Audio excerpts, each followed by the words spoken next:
Say hello and welcome to Let's Talk with John Kane. No Shawnee Rice today, just me today. And I have to apologize. We're not live streaming today. For some reason, something's wrong with the system, and my camera won't let me log on to Facebook. So we are recording the show, so we will put the video of the show up later. Hopefully you're catching us. You're catching us either online at WBAI.org or you're catching us over the air at 99.5 here at WBAI. So we'll get it up there as soon as we can, and you'll be able to watch the show then. And it's a shame because it's a bit visual. I'm wearing my Get Over It t-shirt today. You've seen it before, but this is the day after 9/11. And of course, I know everybody was all obsessed with 9/11 yesterday. And because it's the 18th anniversary of the Twin Towers falling and all of that. And I'm wearing it not because I really think that people should just get over the tragedy that took place 18 years ago, but this is my sarcastic response to it. Because we're coming up on October, and of course, that means we're coming up on one of the largest mass celebrations of a mass murderer in the history of the world. United States and this city in particular, with their great Columbus Day parade, will honor and celebrate what is really known about the guy is ignored. And they're going to celebrate him, and they're going to promote the myths and the legend and the lies of Columbus, ignoring stuff written by his own hand about the atrocities that he committed and about his racist views about indigenous people.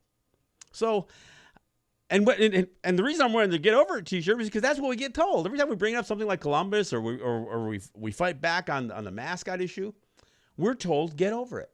Well, is it time to get over 9/11 yet? I mean, your president seems to be getting over it. He's trying to kiss up and make nice with the Taliban. So if you believe that whole narrative, he seems to have gotten over it. He's ready to make nice. Look, there were an awful lot of rich people who perished in that tragedy, and their families all got compensated well. Of course, the ones who weren't so rich didn't get compensated so well. The first responders didn't get compensated so well. So some people seem to have gotten over it just fine. And you know what? The United States sure as hell got their pound of flesh. Thousands, hundreds of thousands of people lost their lives who had nothing to do with it over the United States' knee-jerk reaction to this. So, are we over it yet? I don't think so, because every year, of course, we'll come up on one of those milestones. In a couple of years, it'll be the 20th anniversary, and of course, that'll relive it just like it does every year. And the sad part is, this turns into some sort of lesson of patriotism. And it's like you dare not say anything about call down 9/11. You can't speak ill of the victims. Look, I'm not speaking ill of the victims. I mean, I'm not going to go there. But we get told to get over every single time we bring up something like this. So, I guess that's part of what I want to talk about today. We are coming up on our fund drive for the month of October. So I'm not sure how much talkback we're going to have over the next several weeks. So, we're gonna open up the phone lines and try to get a fair amount of phone calls in today, more than normal. I'm gonna dance around a few different topics. I opened up with "Don't Let Go," which is the Murray Porter song from his stand-up CD about suicide. I did a show back home a couple of days ago talking about a fairly recent USA Today article that cited a bunch of stats from the National Institute of Justice, the CDC, a bunch of suicide watch organizations that cited that suicide amongst Native women increased from 1999 to today. It has increased 139%. So I did a show specifically on that, and I can't I can't talk enough about the tragedy that is suicide and how it impacts not just the victim, but the families of everybody. So, right off the bat, let me go ahead and offer up the National Suicide Prevention Lifeline. That's 1-800-273-8255 or TALK. It's 1-800-273-TALK. and that's 8255. If you know anybody at risk, if you're at risk, if you're contemplating it, give it a call and look, let somebody be a sounding board for you. Suicide's not a solution to anything. With the possible exception of being terminally ill, but if it is a way out of social problems. And that's exactly what Native people face. I mean, the reason the suicide is so high, and I said 139% increase since 1999 for women. It's 71% increase for Native men. And even some of those numbers may be a bit skewed because of how many people get listed as suicide, just so law enforcement doesn't have to investigate. But the reason we have some of these tragedies on Native territories has to do with U.S. policy. I mean, look, it's easy to say it's about poverty, it's about unemployment, it's about isolation, and it's all of those things. But those things are all symptoms of a problem too, and that problem being U.S. policy. So anyway, I want to touch on that, but I do want to get back on the Columbus issue. I do have an event coming up at the end of this month on September 26th at 7:30 p.m. I will be screening, and it's the second time I've screened this film, but it's timely. We're coming up on Columbus Day, so we're going to screen Even the Rain. And there may not be a better film to kind of lay out very graphically some of the atrocities that Columbus and his men were responsible for, but also because it's a film about making a film, it shows the legacy of it all and how the racism, continues, and how the conquest, the Spanish conquest for gold is now turning into, somewhat of a conquest over water. I mean, all these things play out in this film. It is a terrific film. It's a Spanish language film with English subtitles, and that's why I'm hoping people will come out, and that's 2 weeks from today. Especially some Spanish speakers that can help us maybe catch a few nuances that we missed only through subtitles. But it's a great film, and we don't have a whole lot of opportunity to talk about this in the run-up to what many people will be celebrating as Columbus Day. Some of us will be celebrating Indigenous Peoples Day. In fact, on Randall's Island on Sunday and Monday, the second Sunday, Monday of October, there will be Indigenous Peoples Day. Saturday, Sunday, Monday, I guess. And we'll talk more about that. Hopefully we'll have a chance to talk more about that, depending on what the schedule provides as we go into October. But and I'll be there. I'll be one of the speakers there. So we look forward to it anyway. So, but again, we know much of what Columbus did because they wrote it all down. And what he didn't write down, the folks representing the church did. Bartolome de las Casas and others who cited the atrocities and in horror, actually.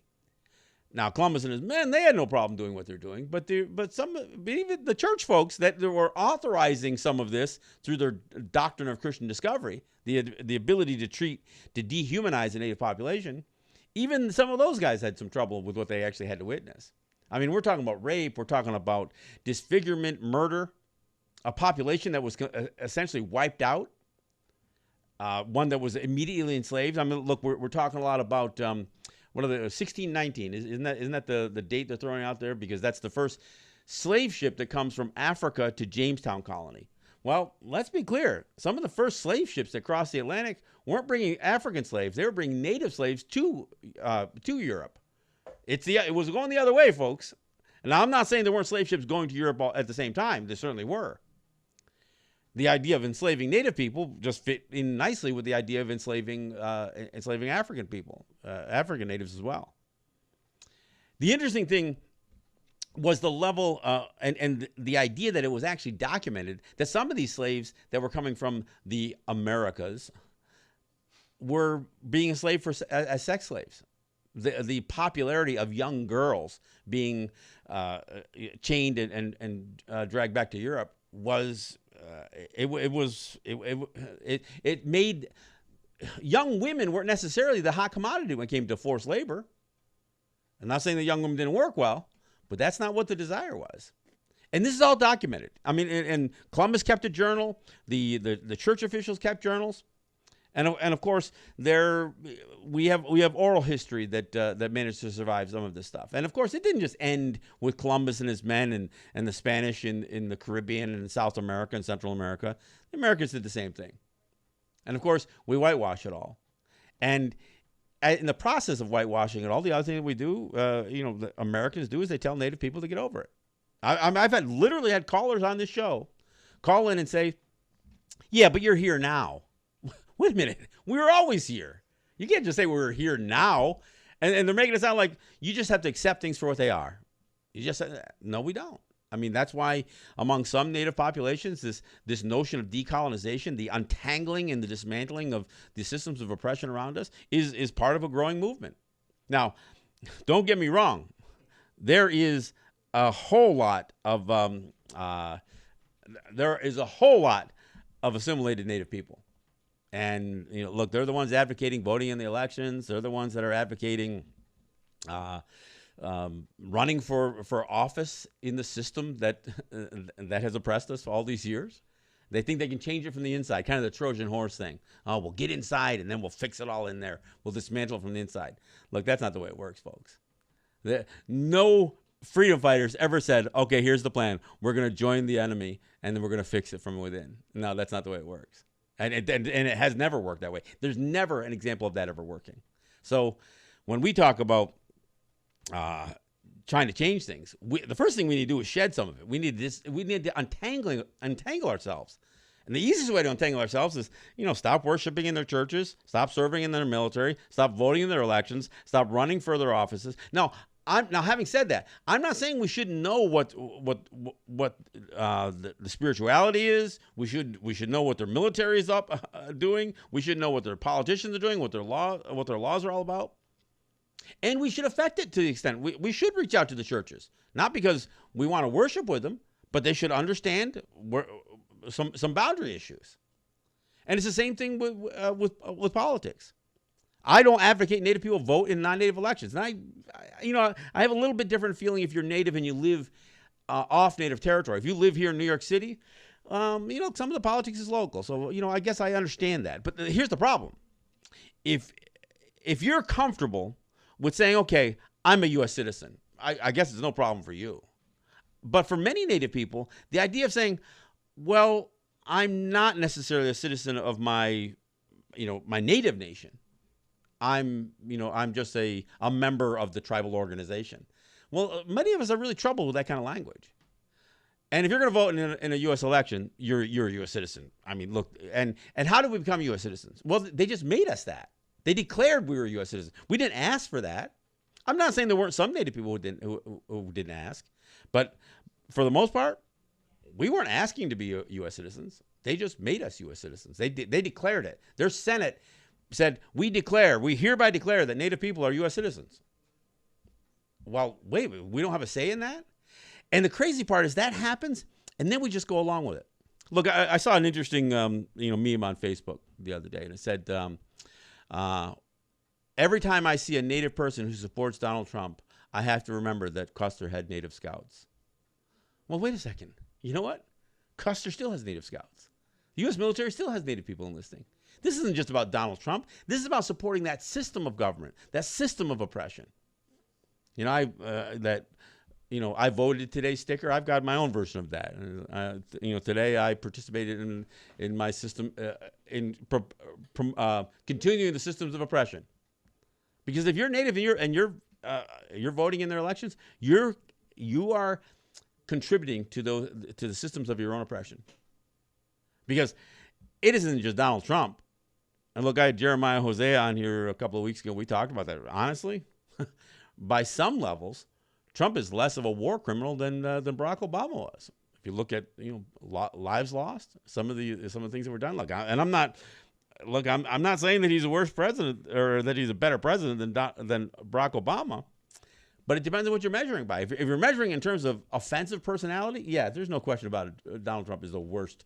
I mean, he's one of the worst human beings that ever walked the planet. But some of his incompetence in office actually probably prevents him from doing some of the really terrible things.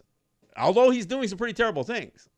So Again, I'm sitting here, and most of you can't see it, but I'm sitting here wearing my Get Over It T-shirt, and it's not really a slam. And I know there's a lot of controversy over what really happened 18 years ago. There seems to be an awful lot of controversy on what happened after what happened 18 years ago in terms of, who's being compensated, who has been compensated. Some people were really, really handsomely rewarded for their losses, and others continue to lose. There are people still dying from cancers caused by by the whatever brought those towers down. So, all right, I'll tell you what we're going to do. I'm going to take a quick break right here. We'll go off on a song, and then we're gonna wrap up, for the rest of the show, just taking calls. So I want people to do that. Before that, let me remind people that we are going to head into Fund Drive, and you can make a contribution to WBAI anytime. You don't have to wait till Fund Drive. And look, if you don't like this show being preempted during Fund Drive, make contributions to the name of the show. The more management and the more WBAI knows that listeners want this show to continue during the Fund Drive, regardless of whether I'm, pitching premiums. You do that by becoming a WBAI buddy, and you do it in the name of Let's Talk with John Kane. So you can go to the pledge line. You go to 516-620-3602 and make your contribution. You can become a buddy, and there are perks that come with that. You'll get a tote bag and your standard wear. You become a member of the station. And you do that by giving up your credit card information or your checking account information, and a small donation comes out each month, and it's a donation we can count on each month. So it could be $5 a month, it could be $10 a month. Look, it could be $100 a month, and that's how you support this station. That's how you support this program, by becoming a WBAI buddy. And you can make a contribution of any size. You can also go to the website. You can go to give2wbai.org. And follow the prompts to make a donation, become a WBAI buddy. You can even look down on the bottom of that page of the product index. There's a lot of we still have a lot of things here. If you want to get something for your donation, you want a gift, you can pick one out. And we have a couple that we're associated. We've had books from Roxanne Dunbar Ortiz and Dino Gilio Whitaker. We've had a bunch of stuff that show up still on that product index. So you can check it out. All right, so we're gonna take a break. We're gonna go out on another Murray Porter song, and when we'll come back and we'll go to your phone calls. The number to call in, if you want to call in while we're taking some music in, it's 212-209-2877. That's 212-209-2877. Look, if I offended you, or maybe I poked you a little bit, give me a call. I'm ready. We'll see you. This is John Kane. This is Let's Talk.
Sometimes I feel alone in the middle of the night, but I ain't no fool. My mama raised me right, but I know, baby, I know you ain't treating me right.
day we never learn. You know, that's a perfect song for a lot of what we talk about here because we keep going over the same thing sometimes.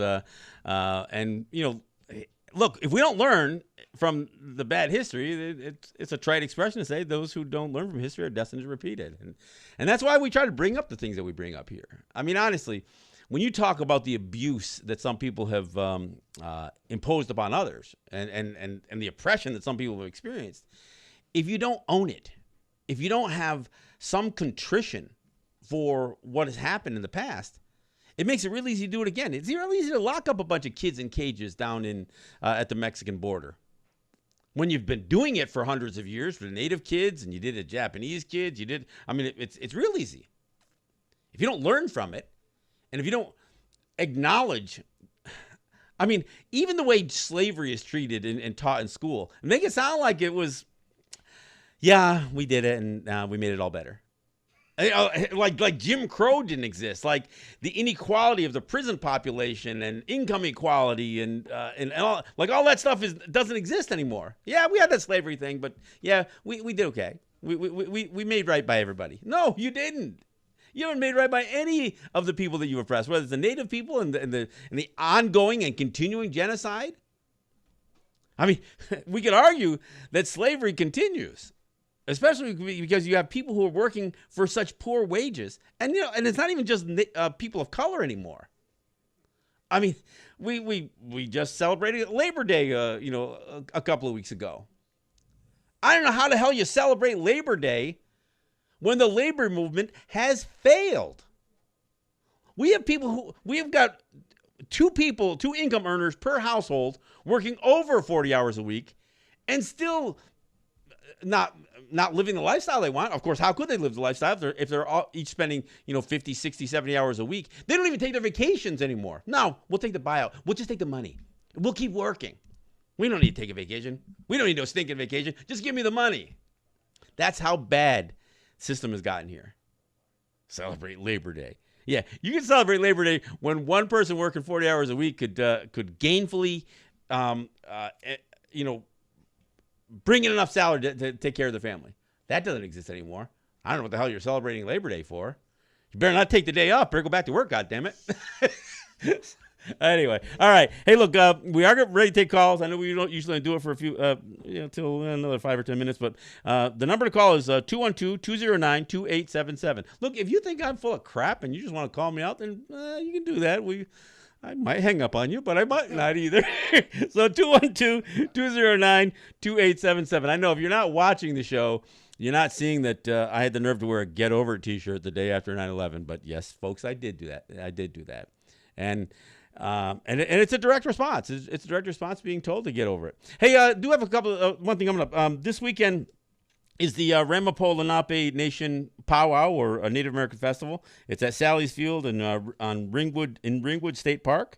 That's 1304 Sluffburg Road in Ringwood, New Jersey. And that's, again, the 14th through the 15th. It runs during the day from 11 a.m. to 6 p.m. And that's my friends, the Vincent Mann and Dwayne Perry and our friends out there in New Jersey who have had to fight everybody from, racist white neighbors to Ford Motor Company, and they're still involved in all that battle. But this is about coming out and celebrating with them. So if you get a chance, and hopefully the weather holds out, go on out to Ringwood State Park and enjoy the company of not just the Ramapo Lenape, but all the other Native peoples that'll be there to celebrate with them. So that's this weekend, and of course, again, say hello to Chief Perry, and you tell him that John Kane said so. All right. Did we get anybody? We got a couple people calling up on the line. So, all right. I do want to remind people again, the pledge line is 516-620-3602. You can become a WBAI buddy. I'd love to, continue to be on the top end of the charts as far as those who are signing up as buddies. And of course, it's entirely possible that I rattled a few cages here. Maybe some of you don't want to be my buddy after my comments, but we'll see. We'll go to the phone lines. All right, caller, you're up first. What's your name? Where are you calling from? How's it going, John? Lonnie Harrington. What you up to? Hey, Lonnie. Nice to hear from you. Likewise. So I just want to point something out. I don't mean to overshadow what happens on Randall's Island. However, there is a long-standing observance which does happen in Columbus Circle around this time of year, and that's the Indigenous Day of Remembrance, and it is happening again this year. So I just want to let folks know about that. Yeah, they usually try to tie that together a little bit. I think people try to track back and forth between the two. In fact, they've even managed to do some things like go up to the Museum of Natural History and do a little bit of a demonstration on one of the more racist statues in the city. Beyond putting one up for Christopher Columbus, the idea that you got Roosevelt in a complete anachronism, standing John, there. I've got some years on you. I don't mean to cut you off, but you're make me call my years on you. We demonstrated against that statue back in the 90s, man. Myself, Mukado, and a whole bunch of other folks. So, yeah, believe me, we know, and I'm glad the younger folks are taking over. Yeah, I am too. And again, I think that, I think people can be oblivious to it. But, think about going and seeing a statue of a president, a 20th century president, standing there with a naked slave and a near naked native person, like somehow that image ever even happened. I mean, it's absurd. But Lonnie, hey, thanks for calling. Thanks for reminding about the demonstration in front of at Columbus Circle, and again, thanks for your role in stepping up on some of these protests over the years. All right, caller, we got another one coming up here. Caller, you're up next. What's your name? Where are you calling from? Yes, am I on the air? Yes, you are. Okay, this is the Phantom calling in once again from Brighton Beach, Brooklyn. And you mentioned Labor Day, correctly so. And for hundreds and hundreds of years on Labor Day, there were always huge, huge mass gatherings at Union Square Park in Manhattan. And that was the place to go to historically. And last year when I went to Union Square Park for Labor Day, there was absolutely zero people there for New Year, for Labor Day, for zero people. And this year, I didn't even try. Yes, Labor Day, especially in New York City, seems to have gotten just washed out. And all your comments about putting the children in prisons, yes, they've been doing that for hundreds and hundreds of years. I myself, I personally worked here in New York City in prisons for children. I was an art teacher. On Menida Street, a prison for girls in the Bronx, in the South Bronx. Yeah, the girls were aged from about 11, 12 to like 15, 16. Many of the girls in the prison were put there because they had become pregnant, and that was against the law. Maybe it still is. I'm not sure, but many of the girls in there were in there for being pregnant. Well, native people that puts its children in prison. Native people were regarded as being disabled simply by virtue of being native. I mean, when they created residential schools, they called many of them asylums. And in New York State, in particular, when they were shipping native kids, they were considered learning disabled. Like just by virtue of being native meant that you were somehow mentally handicapped, and so anytime that they could grab native kids, and they did it for over 100 years with the residential schools. And you're right, they did treat they were severely punishing native girls who got pregnant, even though some of them were being would get pregnant because of the clergy abuse that started. And I don't know that, I can't say definitively that the modern day clergy sex abuse scandals started with residential schools, but I think there's a pretty good chance that they did. And I know that, while it's big news now, native kids were being abused, boys and girls, physically, sexually, psychologically, for 100 years. And how could it happen? I mean, it was even easier for it to happen to native kids because there were no parents involved. The kids were taken from the parents, so there was no community involved. They didn't have a community. They were living on premises, and it gave clergy, not just Catholics either. I mean, there were plenty of other church denominations involved in this, and they were government sanctioned and church run. So anyway, thank you, Fana, for the call. Let me see who else we got on the list here. Caller, you're up next. What's your name? Where are you calling from? Hey, it's Charlie. How you doing today? Hey, Charlie. All right. Well, I do appreciate the one side of the coin that, at a certain point you have to kind of move on with things. I do see the other side of the coin, and I just figured I just wanted to share that. I went to the 9/11 grand jury investigation that was held at the All Souls Church last week, and one of the reasons why is because one of my family members was one of the survivors from 9/11, and when we see only $3 million was put into the investigation, when about 60 to 120 million was put into other investigations for the president and other things, when we see money that's not being allocated and they have to fight for it, that there's more injuries and death that happened afterwards than happened actually during the buildings coming down. Now, I don't know who out there does welding and brazing and design, but I do. And when you see the forensics and you see the physics that don't fit, do I want to forget it? 100%. Can I get out of my mind to the point where I feel resolve within our agencies and our governments being open to investigate the most important forensics that occurred?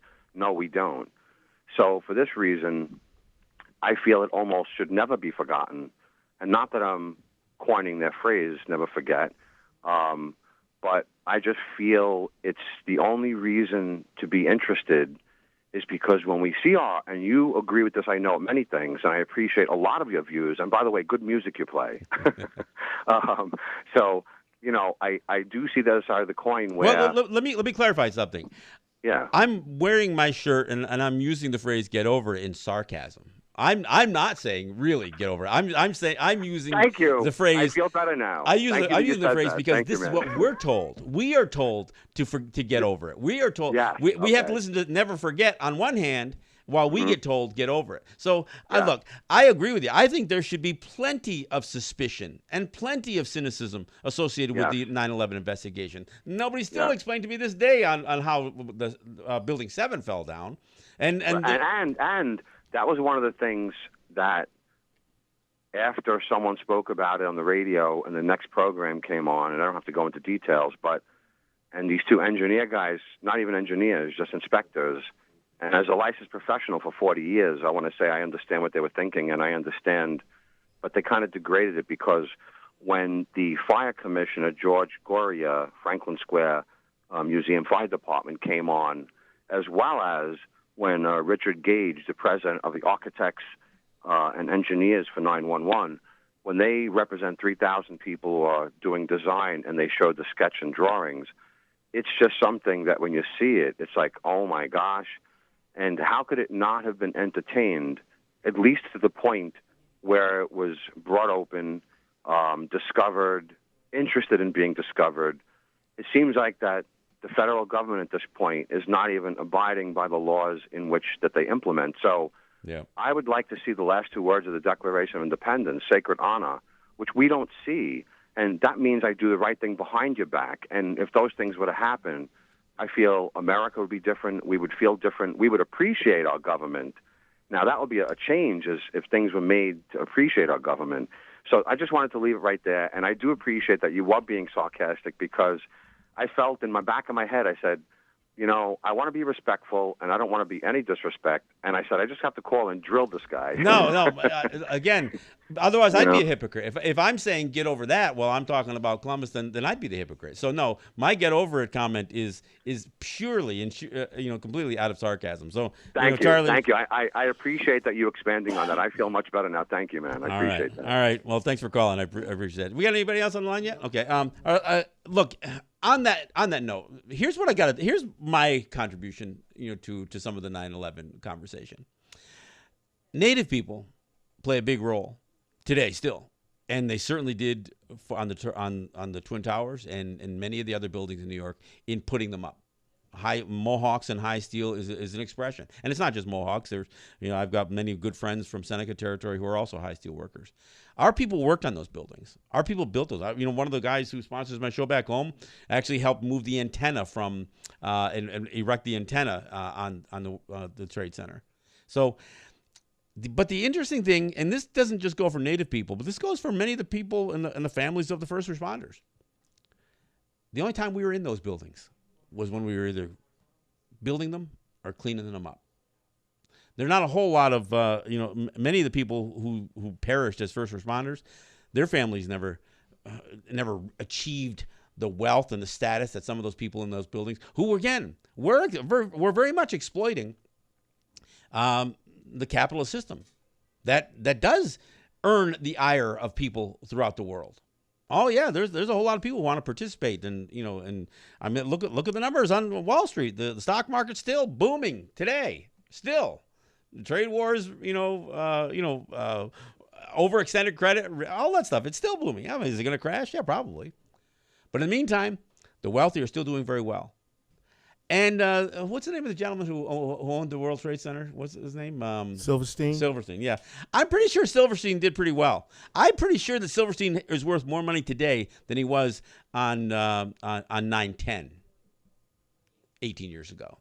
I think he's done pretty well for himself. He got over it, folks. He not only got over it, he got over everybody.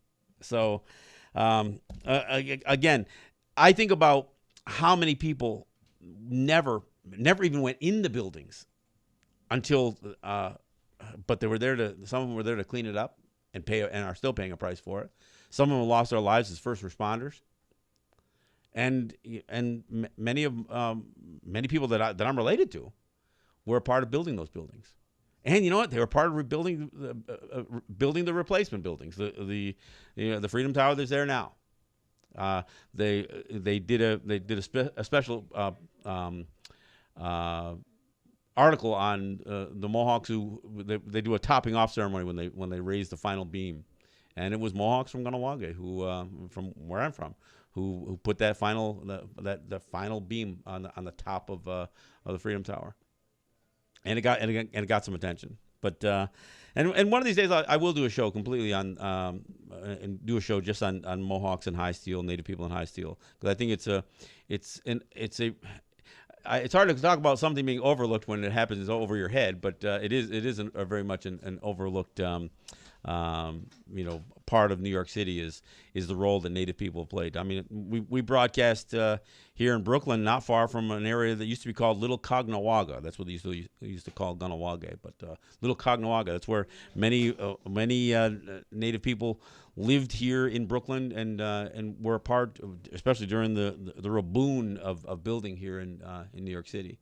And we still have people. We still have people that reside and take up residence here in New York City. Part of the reason we have such a large Native population in New York City is born out of not just some of the other opportunities, business opportunities, but the role that Native people played in building the skyline. All right. Hey, the number to call in if you want to call me out, if you want to weigh in on any of the things I've talked about today or something new, you can call in. It's 212-209-2877. That's the number to call to be a part of this show. Like I said, we are showing a film at the end of this month in 2 weeks. We will be showing Even the Rain, and it is a tremendous film. I mean, it's a Spanish language film, so it does require reading subtitles if you don't speak Spanish. But it's a film that layers, and I'll give you the basic plot of the film is a crew that is making a film about Columbus. I mean, and making a film about the true Columbus, so the atrocities, the abuse, the death, the disfigurement, the murder of the indigenous population. Interestingly enough, they don't do it in the Caribbean though. They decide they're going to film this in Bolivia because it's cheaper, and they still use the indigenous population as part of their extras cast. And of course they treat the indigenous population just as you would expect, paying them next to nothing, giving them pennies, dollars a day, not enough to, while they're doing well and they're making their money. All the actors are getting paid well, but the local population, they're getting paid pennies. And while this is going on, so not only are you seeing the racism play out in modern times that somewhat are the lingering effects of the racism that Columbus displayed against Native populations when he first arrived, but you see it play out even in the making of the film. But while this is going on, there's a fight over water, because while Columbus was thirsty for gold, Now the world seems to be thirsty for water. So there's a battle over water taking place in Bolivia in this film. And you have some of the very people who are participating in the film are the activists fighting for their water rights in Bolivia. So these three layers, and then the character development, as far as some of the people involved in the film and how they start to display a little bit more of who they are. It's just a great film, and it's probably a film you haven't seen. We did screen it once here at the Commons, but I figure in the run up to what will be Indigenous Peoples Day / Columbus Day in October, this would be a good opportunity for people to learn a little bit. And of course, if you come early, we're going to show it at 7:30 on in 2 weeks on September 26th. We're going to show it at 7:30. If you come early, we can mingle and meet and greet a little bit before the film. And if you stay afterwards, we'll have a discussion about some of the film. And again, I'm hoping that some Spanish language guests will join us that may catch some of the nuances, and maybe they'll catch something that you simply can't catch with subtitles. But that's what I'm hoping. So come join us. That'll be in 2 weeks. That's on September 26th at 7:30. We'll be screening Even the Rain, just a tremendous film, and one that you probably have not seen. So come out and see this, and it'll definitely expand the conversation. So that's what I'm looking forward to. Again, the number to call. We're just about wrapping up here. We got the last few 5 or 10 minutes of the program. But if you want to call and participate in the show, you can dial 212-209-2877. Now next week, I'm not going to be in the city, so I'm not sure if Shawnee's going to pick up the slack here, if I'm going to do the show remotely. But it'll be a little bit of a different situation. But that'll be next week.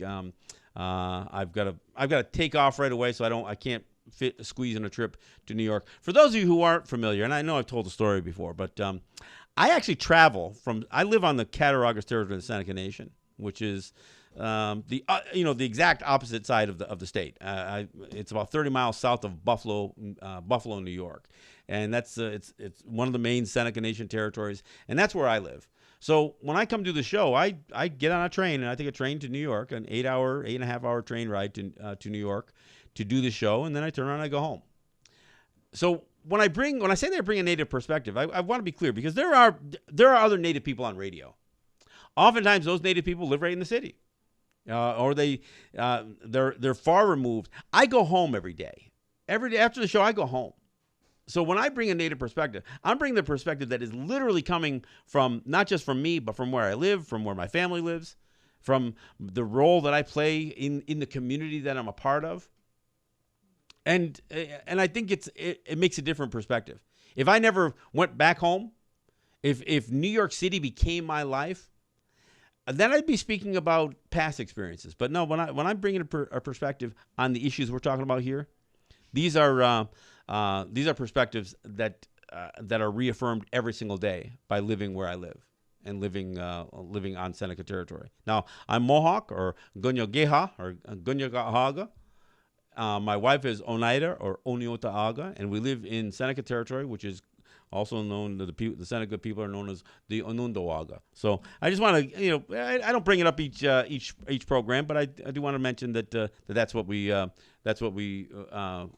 do. So all right, hey, let's see if we get a couple of callers in here before we call it a day. We do have a caller on the line, so caller, you're up next. What's your name? Where are you calling from? Hey, John, it's Jeff from Union County. How you been? Hey, Jeff, good to hear from you. Good to hear. Good to listen to you. Anyway, since you're doing a 9/11 theme, I'd like to say something about our remarkable president, that Mango Mussolini, in the White House. Mango Mussolini? All right, I get it. Yeah, he's reality challenged, and he's at different times given different takes on where he was and what he was doing on 9/11.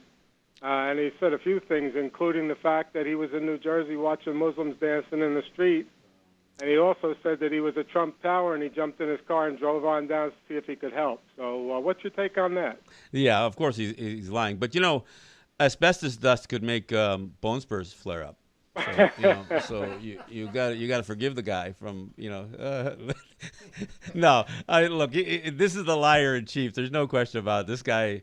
And again, it's crazy even watching this whole thing play out with him firing Bolton and him trying to bring Taliban leaders to Camp David. I mean, it's amazing that he didn't even think about the optics that during the commemoration of 9/11 he was literally going to be serving tea for the Taliban at the presidential retreat. I mean, it's absurd on so many different levels. Look, I think Bolton is the worst, but I know part of the conflict that he had with Bolton was the fact that he's trying to make nice with guys like Kim Jong-un and he's trying to he's trying to make nice with the Taliban. I mean, Bolton's of the mind to just kill everybody. So, I mean, this is one of the few places him that and I the agree. late John McCain never saw a war they didn't want to jump into. Well, and that's just it. Everybody tries to soft pedal all of these characters, and as much as look, as I said, the reality is Trump may not be as big a war criminal as previous presidents, and I think it was Noam Chomsky who said that every president since World War II could basically have been brought up on war crime charges. I would say I don't know how you avoid the presidents that dropped the atomic bomb in that mix, but there you go. But no, I mean, when you consider not just the tone, but really what you're experiencing here in the United States. And everybody's talking about this, the rise in racism and nationalism and that kind of stuff, and the rise of white supremacy. Here's the thing, and I went on the record with this one before, but I don't think white supremacy is becoming stronger. I think it's becoming weaker, and I think that's why you're seeing desperation. I've talked about white supremacy and white privilege, and how as it gets more and more challenged, it turns into white fragility and white fear. And so what you're seeing with the rise of what looks like the rise of white supremacy is actually the death knell to it. I mean, they are struggling, and they got their last hurrah in having a guy like Donald Trump in the presidency, but you're starting to see more and more white people push back against this stuff, which is really what many of us who have been oppressed have been waiting for. We've waited for the allies within the white community to step up, and you're seeing that divide. I mean, look, I'm glad to see, especially more and more white women who are standing up to the likes of Donald Trump and some of this white supremacy, because white women have taken a backseat to white supremacist men for generations. So. Yes, but if you think about it, white women overwhelmingly also voted for Trump. Well, and yes, they did, and we're going to see what happens this next time, I guess. But it is really disturbing when you consider where American politics has gone, where global politics has gone. I mean, there's a lot of this nationalism, this idea of white supremacy it lays at the foundation of what's happening in Brazil and what's happening in Venezuela. I mean, in Venezuela, this isn't just about democracy versus socialism. This is about the stronger Spanish and white element in Venezuela, opposed to the darker skinned people who were in favor of some of the socialistic reforms, because they've been on the bad end of the stick the whole time.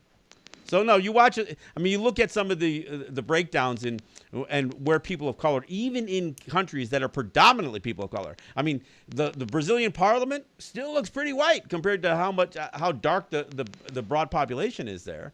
So that's what you're seeing. And of course, we can talk about Europe and Brexit and all that other stuff. And it's all, a lot of these things are last ditch efforts of people trying to hang on to their white privilege. And so there we have it. Hey, look, I want to thank you guys for participating in the program today.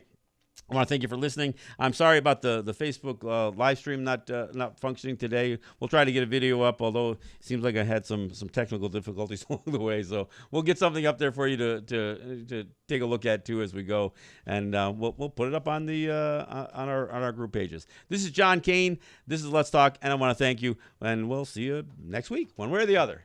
Next week, Yahweh.